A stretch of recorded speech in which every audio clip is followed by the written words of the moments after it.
You wrote in 2020 that a global pandemic may not be the ideal business environment to pursue a growth agenda, but we believe that now is the time for DG to be bolder and that this boldness will require that we also be bigger.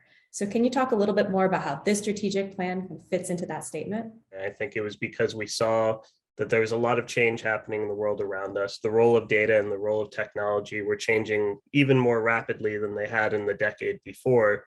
And that if we didn't step up our ambition, if we didn't take some really aggressive strides, that we risked not having the type of impact, on our mission that we really wanted to have. And I think that's really where the partnership with IREX came in, and the openness to doing something a little bit more audacious, a little bit less traditional, and joining forces was that we thought that we could do a lot more together, and that we thought with this changing landscape that we needed to do a lot more. And I think it was really a great opportunity. And I think the strategy really flows from all of those decisions over the past several years. We are quite explicit in this strategic plan that we intend to double the size of Development Gateway over the next 3 years. And that sounds really audacious, or perhaps if you're from the private sector, that sounds quite slow. But for a nonprofit, I think that's a really substantial goal. And there's a lot of change management and a lot of tasks that have to take place for that to happen. But I think we've really spent the last couple of years pre-positioning ourselves for that, looking at our processes, looking at our programming, looking at our revenue, and looking at this partnership with IREX and saying, what are the things that we need to do to prepare ourselves to be able to grow while preserving our culture of innovation, learning, and kindness, while preserving the quality of our work and our outputs, while remaining a really strong and good partner, particularly to locally based organizations that we traditionally work with and through. And I think we've really done a lot of that preparatory work, and this strategy is not the starting point of a growth agenda, it's the midpoint. And I think we've already been growing in recent years, and we're really in a position to be able to accelerate that growth and to do it in a way that's really responsible and that's really impactful.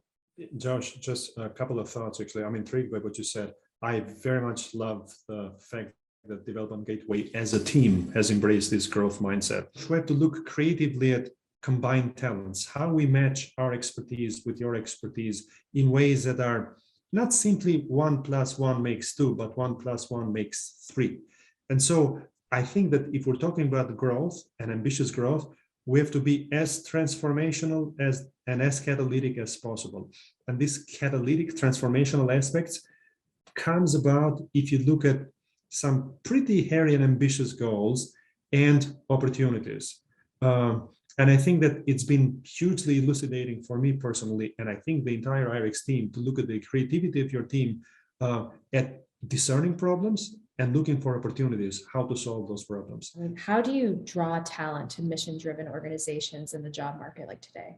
It's a really key question. I think it's an evolving context right now, and we're looking, in the US at high levels of inflation. You're looking at, potentially downturn in the economy. There's a lot of disruption happening in the technology space in the private sector.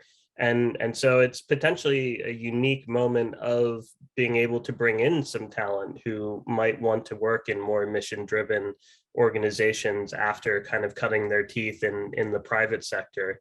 But it's also really the case that in a lot of the digital and data skills that are needed, there's a shortage of talent generally. It's an evolving pipeline. It's not necessarily in many cases the careers that people were being trained for 10, 15 years ago. And so I think there's a combination of needing to upskill team members who are already within an organization and finding the right ways to be able to take people who are kind of analytically savvy and help them go to that next level of methodological rigor, as well as trying to bring in new talent and growing, talent coming directly out of universities and graduate programs. Many don't know this, but over the past 5 years or so, Development Gateway has gone from being about 50% based in the United States to less than 25% today.